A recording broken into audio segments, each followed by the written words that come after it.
¿Alguna vez te has preguntado por qué, a pesar de trabajar tanto o más que tus padres, sientes que no estás avanzando? ¿Te parece injusto que ellos pudieran comprar una casa a los 25 y tú ni siquiera puedes alquilar una sin compartirla? No estás solo. Estás viviendo en medio de una de las mayores desigualdades generacionales de la historia reciente, y hoy vamos a entender por qué.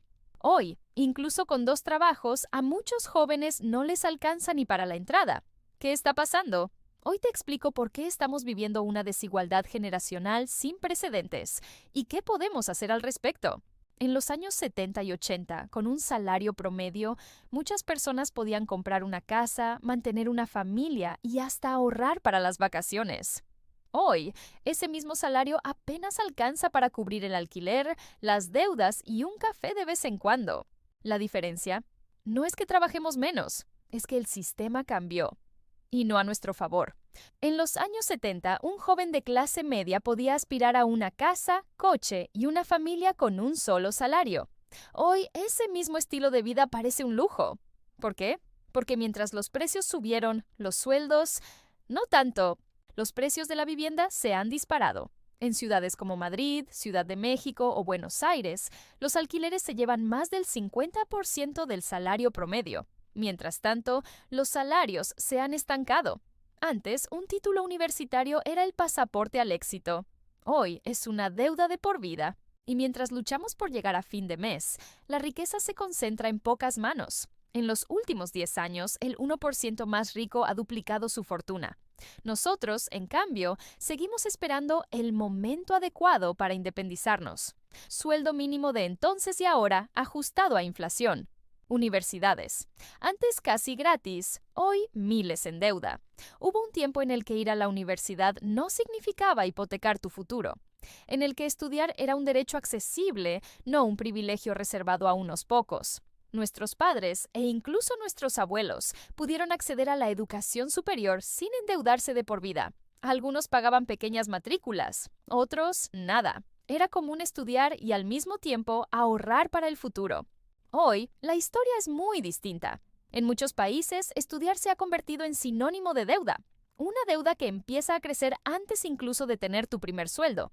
Jóvenes de apenas 22 o 23 años egresan con decenas de miles de dólares o euros en préstamos. Y lo más doloroso, muchas veces ni siquiera consiguen un empleo digno con ese título. La universidad ya no es la promesa segura de movilidad social que solía ser. Ahora es un riesgo financiero, una apuesta, una ruleta rusa que no todos ganan. Y mientras tanto, los intereses corren, los bancos sonríen y los sueños se postergan. ¿Qué futuro construimos si el conocimiento se vuelve inaccesible? ¿Si aprender significa empezar la vida con cadenas? ¿Cómo pretendemos progresar si la educación se transforma en una carga en vez de ser la herramienta que nos libera? Conozcamos a Laura. Tiene 29 años. Estudió 2 carreras, habla 3 idiomas y aún vive con sus padres. No porque no quiera irse, sino porque no puede. Trabaja 8 horas al día, hace freelance los fines de semana, pero entre impuestos, alquiler y comida simplemente no le alcanza. Y lo peor no es solo el dinero, es la sensación de fracaso, de vivir en un mundo que te exige todo, pero no te devuelve nada. Los grandes beneficios económicos se concentran hoy en una minoría. Mientras tanto, la mayoría enfrenta alquileres imposibles, empleos temporales y deuda crónica, brecha salarial creciente, acceso a vivienda cada vez más difícil. A veces parece una guerra silenciosa entre generaciones. Los boomers miran a los millennials y a la generación Z con desconcierto, incluso con juicio. No quieren trabajar, dicen, gastan en tonterías, por eso no tienen casa. Pero lo que muchos no ven es que el tablero de juego cambió por completo. Y aunque el nombre del juego sigue siendo el mismo, trabajar, estudiar, progresar, formar una familia, las reglas ahora son otras, mucho más duras, mucho más frías. Los boomers crecieron en una época en la que el esfuerzo sí se traducía en resultados. Podías salir del instituto, conseguir un trabajo estable, comprar una casa en unos años, formar una familia sin vivir al límite financiero. Hoy, para los jóvenes, ese camino está lleno de obstáculos que antes no existían. Sueldos estancados, alquileres impagables, educación cara, salud mental al borde del colapso. Y encima, la presión constante de parecer exitoso en redes sociales, aunque por dentro todo se esté desmoronando. No se trata de quién lo tuvo más fácil o más difícil. Se trata de entender que las condiciones han cambiado radicalmente. Mientras antes un solo sueldo alcanzaba para todo, hoy ni dos salarios juntos garantizan estabilidad. Mientras antes un título universitario abría puertas, ahora es solo el principio de una deuda que puede durar décadas. Y sin embargo, el juicio persiste, como si los jóvenes fueran culpables de su propia precariedad, como si la ansiedad, el cansancio o la frustración fueran un defecto de carácter, y no una reacción lógica a un sistema que cada vez exige más y da menos. No es una batalla entre generaciones, o no debería serlo, porque al final todos vivimos en el mismo mundo, solo que unos jugaron con reglas más justas y otros están tratando de sobrevivir en un sistema roto. Lo que necesitamos no es más división, es empatía. Es memoria, es justicia intergeneracional. Inversionistas que compran 10 casas para alquilar, fondos de inversión que controlan barrios enteros. El mercado se ha convertido en una competencia desigual. El fenómeno de los landlords modernos y Airbnb. Comprar propiedades como inversión, no para vivir. ¿Quién puede competir con eso? Esto no es solo un gráfico. Es la ansiedad de no saber si podrás tener un hogar, formar una familia o jubilarte algún día. Más adultos viviendo con padres, menos hijos, más ansiedad financiera. El trabajo ya no garantiza estabilidad. Sí, aunque el panorama parezca oscuro, hay movimientos y soluciones en marcha. Vivienda cooperativa, educación financiera, presión política y nuevas formas de invertir. Educación financiera como herramienta de empoderamiento. En medio de la incertidumbre económica, la frustración laboral y la ansiedad generalizada, algo poderoso está despertando en las nuevas generaciones: la conciencia.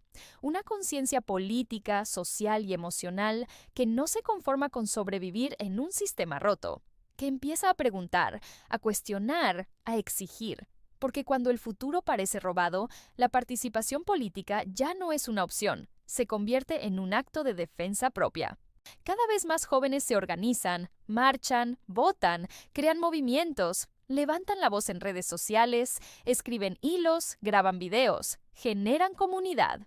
Ya no creen en las promesas vacías de los políticos de siempre. Buscan algo más profundo: justicia real, acceso equitativo, representación auténtica. No les interesa solo tener trabajo, quieren tener dignidad. No les basta con estudiar, quieren que su educación tenga sentido. No quieren sobrevivir al sistema, quieren transformarlo. Y en ese despertar también ha nacido otra fuerza igual de poderosa: las redes de apoyo. Esas estructuras informales pero vitales, tejidas entre amistades, colectivos, organizaciones barriales, comunidades online. Lugares donde los jóvenes se sienten vistos, escuchados, comprendidos. Espacios donde se comparte comida, información, terapia, empleo, incluso un techo si hace falta. Porque cuando el Estado falla y las instituciones se vuelven frías, los lazos humanos se convierten en la única red de seguridad real. Las redes de apoyo no son caridad, son resistencia, son solidaridad organizada frente a la indiferencia institucional. Son el recordatorio de que, aunque el sistema nos quiera solos, divididos y cansados, seguimos encontrando formas de cuidarnos, de sostenernos, de construir esperanza desde abajo.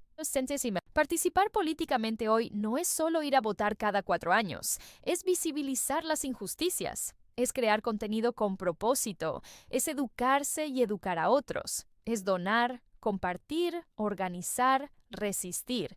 Es, en última instancia, construir comunidad. La desigualdad no es casualidad, es el resultado de decisiones que se pueden cambiar. Infórmate, comparte, actúa, porque un futuro más justo empieza contigo. Porque cuando entendemos que no estamos solos, cuando tejemos redes entre nosotros, descubrimos que el cambio no solo es posible, es inevitable.